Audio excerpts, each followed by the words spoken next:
ഗുജറാത്തിലെ സൂററ്റിൽ നിന്നും 65 കിലോമീറ്റർ മാറി ഒരു പട്ടണമുണ്ട്. അതാണ് വ്യാര. ഇന്ന് ഞങ്ങൾ പോകുന്നത് ഈ തപി ഡിസ്ട്രിക്റ്റിലുള്ള 2-3 കോട്ടകൾ കാണുവാൻ വേണ്ടിയാണ്. അതിൽ ആദ്യത്തെ കോട്ടയാണ് വ്യാരയിലുള്ള ഒരു പഴയ കോട്ട. രാവിലെ 8:30 തന്നെ ഞങ്ങൾ സൂററ്റിൽ നിന്നും വ്യാരയെ ലക്ഷ്യമാക്കി യാത്ര തുടങ്ങി.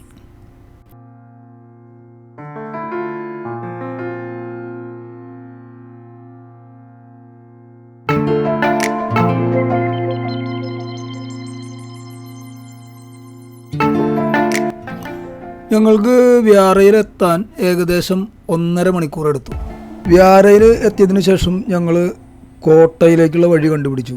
ആ വഴി കണ്ടപ്പോൾ തന്നെ മനോജ് സാർ പറഞ്ഞു, ഈ വഴികളുടെ ലക്ഷണം കണ്ടു കഴിഞ്ഞാൽ അത് ഒരു കോട്ടയിലേക്കായിരിക്കും നയിക്കുക എന്നുള്ളതാണ് അദ്ദേഹത്തിൻ്റെ ആ ദീർഘകാലത്തെ അനുഭവം വെച്ച് അദ്ദേഹം പറഞ്ഞു. വ്യാര നമുക്ക് ശ്രദ്ധേയമാകുന്നത് 17-ാം നൂറ്റാണ്ടിൽ പണി കഴിപ്പിച്ചിട്ടുള്ള ഒരു കോട്ടയുണ്ട്. ഈ കോട്ടയുടെ അവശിഷ്ടങ്ങൾ മാത്രമാണ് ഇപ്പോൾ ഉള്ളത്. പക്ഷേ വളരെ സന്തോഷകരമായ ഒരു കാര്യം എന്ന് പറഞ്ഞു കഴിഞ്ഞാൽ ഇപ്പോൾ ഗവൺമെൻറ് ആർക്കിയോളജിക്കൽ ഡിപ്പാർട്ട്മെൻ്റ് ആയിരിക്കാം, അതോ മുനിസിപ്പാലിറ്റി ആണോ എന്നറിയില്ല, അതിൻ്റെ റിനോവേഷന് വേണ്ടിയിട്ട് ചില മുൻകരുതലുകൾ എടുത്തിട്ടുണ്ട്. അത് നമുക്ക് കാണുവാനായിട്ട് സാധിക്കുന്നത് അത് നന്നായിട്ട് പുല്ലൊക്കെ ചെത്തി വെടുപ്പാക്കിയിട്ടിട്ടുണ്ട്.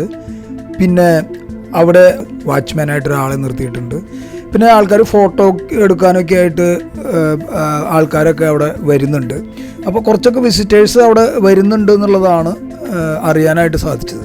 സമീപ ഭാവിയിൽ അതിന് ഒരു റിനോവേറ്റഡ് ആയിട്ടുള്ള ഒരു അവസ്ഥയിൽ നമുക്ക് കാണുവാനായിട്ട് സാധിക്കും എന്ന് പ്രത്യാശിക്കുന്നു.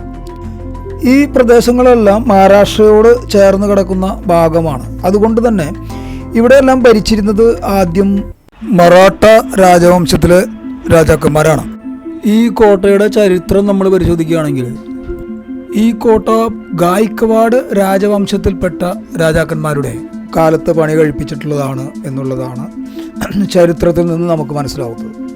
17-ാം നൂറ്റാണ്ട് മുതൽ ഇന്ത്യക്ക് സ്വാതന്ത്ര്യം കിട്ടി ഇന്ത്യൻ യൂണിയനിൽ ചേരുന്നതുവരെ ഈ പ്രദേശം ഗായ്ക്കവാഡ് രാജവംശമാണ് ഭരിച്ചിരുന്നത്.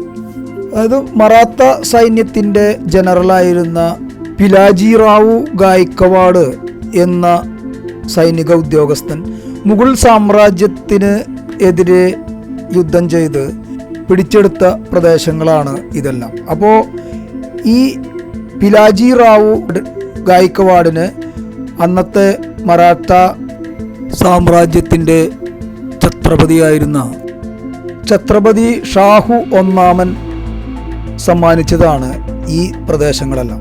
അങ്ങനെയാണ് ഗായ്ക്കവാഡ് രാജവംശത്തിൻ്റെ ഉദയം നമ്മൾ ചരിത്രത്തിൽ നിന്ന് മനസ്സിലാക്കുന്നത്.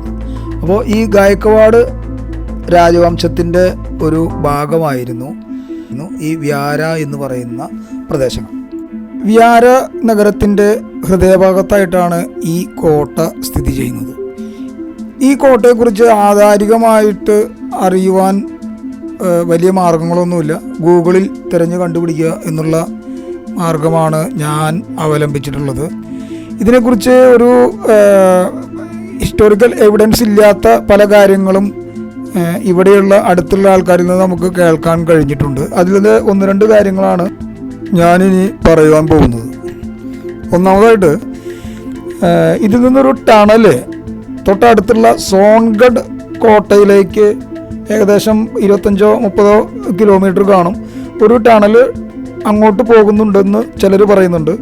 ചിലർ പറയുന്നത് ഇവിടുന്ന് ഒരു ടണൽ പാകിസ്ഥാനിലേക്ക് പോകുന്നുണ്ട് എന്നും പറയുന്നുണ്ട്. ഈ ടണലുകൾ നിർമ്മിക്കുക എന്നുള്ളത് പഴയ കാലത്തെ രാജാക്കന്മാരുടെ എല്ലാം ഒരു സ്ട്രാറ്റജി ആയിരുന്നു. അത് അവരുടെ സേഫ്റ്റിക്കും അവരുടെ യുദ്ധതന്ത്രങ്ങളുടെ ഒരു ഭാഗമായിരുന്നു. പക്ഷേ ഇവിടുന്ന് പാകിസ്ഥാനിലേക്ക് ഒരു ടണൽ ഉണ്ടാവുക എന്നുള്ളത് അതിശയോക്തി കലർന്നതാണ് എനിക്ക് തോന്നിയത്. സോൺഗഡിലേക്ക് ടണൽ ഉണ്ടായിരുന്നോ എന്നുള്ളത് എൻ്റെ കയ്യിലോ അല്ലെങ്കിൽ തെളിവുകളൊന്നുമില്ല. പക്ഷേ ഞങ്ങളവിടെ കാണുവാൻ സാധിച്ചത് അതിൻ്റെ നടുക്കിൽ ഒരു കൂടാരം പോലത്തെ റൗണ്ട് ഒരു ടവർ പോലത്തെ ഒരു നിർമ്മിതിയുണ്ട്. അത് അടച്ചിട്ടിരിക്കുകയായിരുന്നു. അത് കാരണം ഞങ്ങൾക്ക് അതിനകത്ത് കയറാൻ പറ്റിയിട്ടില്ല. അതിനകത്തുനിന്ന് ടണൽ പോകുന്നുണ്ടെന്നുള്ളതാണ് പറയുന്നത്. ഈ കോട്ടയുടെ ഘടനയെല്ലാം കാണുമ്പോൾ നമുക്ക് മനസ്സിലാക്കുവാൻ സാധിക്കുന്നത് ഈ കോട്ട അന്നത്തെ രാജാക്കന്മാർ ഉപയോഗിച്ചിട്ടുള്ളത് ധാന്യങ്ങളും മറ്റ് വിലപിടിപ്പുള്ള കാര്യങ്ങളും സംഭരിച്ച് വയ്ക്കുന്നതിനും യുദ്ധസാമഗ്രികളും ആയുധങ്ങളും എല്ലാം സൂക്ഷിച്ച് വയ്ക്കുന്നതിനും എല്ലാമായിരിക്കാം ഇത്തരം കോട്ടകൾ അന്ന് നിർമ്മിച്ചിട്ടുണ്ടായിരിക്കുക. ഈ ഒരു കോട്ടയുടെ ലൊക്കേഷൻ തന്നെ നഗര മധ്യത്തിലാണ്. മറ്റു കോട്ടകളുടെ പോലെ ജനവാസ ഏരിയയിൽ നിന്നും മാറി ഉള്ള വനപ്രദേശത്തോ കുന്നിന് മുകളിലോ ഒന്നുമല്ല. ഇത് ഒരു ജനവാസ മേഖലയുടെ നടുക്കിലാണുള്ളത്. അപ്പോൾ ഇതൊരു ആയുധ സംഭരണിയും മറ്റ് ധാന്യങ്ങൾ സംഭരിക്കാനും ഒക്കെയുള്ള ഒരു സുരക്ഷിത കേന്ദ്രമായിട്ടായിരിക്കണം ഇത് ഉപയോഗിച്ചിട്ടുണ്ടായിരിക്കുക.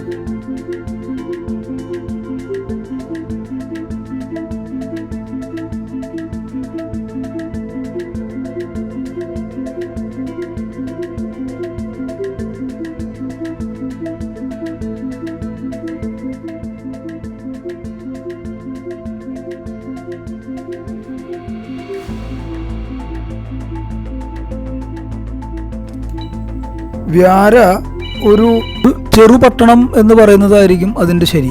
കാരണം അത്ര അധികം ജനസംഖ്യയോ വലിപ്പവും ഒന്നുമില്ലാത്ത ഒരു പട്ടണമാണ് ഈ വ്യാര എന്ന് പറയുന്നത്. സൂററ്റിലെ ചില താലൂക്കുകൾ കൂട്ടിച്ചേർത്താണ് ഈ തപ്പി ഡിസ്ട്രിക്റ്റ് രൂപപ്പെടുത്തിയെടുത്തിട്ടുള്ളത്.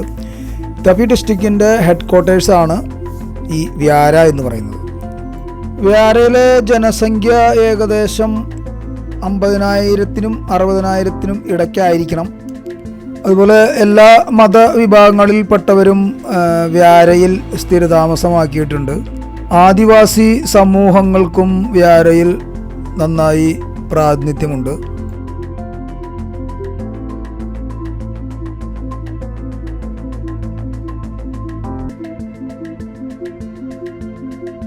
ഈ വ്യാരയ്ക്ക് എടുത്തു പറയത്തക്ക മറ്റൊരു സവിശേഷത കൂടിയുണ്ട്. അതായത് അമർ സിംഗ് ചൗധരി എന്ന് പറയുന്ന മുൻ ഗുജറാത്ത് ചീഫ് മിനിസ്റ്ററുടെ ജന്മസ്ഥലമാണ് ഈ വ്യാര എന്ന് പറയുന്ന സ്ഥലം. മാത്രവുമല്ല, അമർ സിംഗ് ചൗധരി എന്ന് പറയുന്നത് ഗുജറാത്തിലെ ഏറ്റവും ആദ്യത്തെ ആദിവാസി ചീഫ് മിനിസ്റ്ററാണ്. ഈ വ്യാരയിലേക്ക് ഗവൺമെൻറ് ട്രാൻസ്പോർട്ട് ബസ് സർവീസുകളും മറ്റ് പ്രൈവറ്റ് ബസ് സർവീസുകളും ഉണ്ട്. അതുപോലെ തന്നെ റെയിൽവേ ആയും വ്യാരയ്ക്ക് കണക്ടിവിറ്റി ഉണ്ട്. അതായത് വ്യാരയ്ക്ക് എല്ലാ മോഡേൺ ട്രാൻസ്പോർട്ട് കണക്ടിവിറ്റിയും ഉണ്ട് എന്ന് പറയാം. അപ്പോൾ നിങ്ങൾക്ക് സാധിക്കുമെങ്കിൽ ഈ വ്യാര എന്ന് പറയുന്ന ഈ ചെറുപട്ടണം ഒന്ന് സന്ദർശിക്കുക.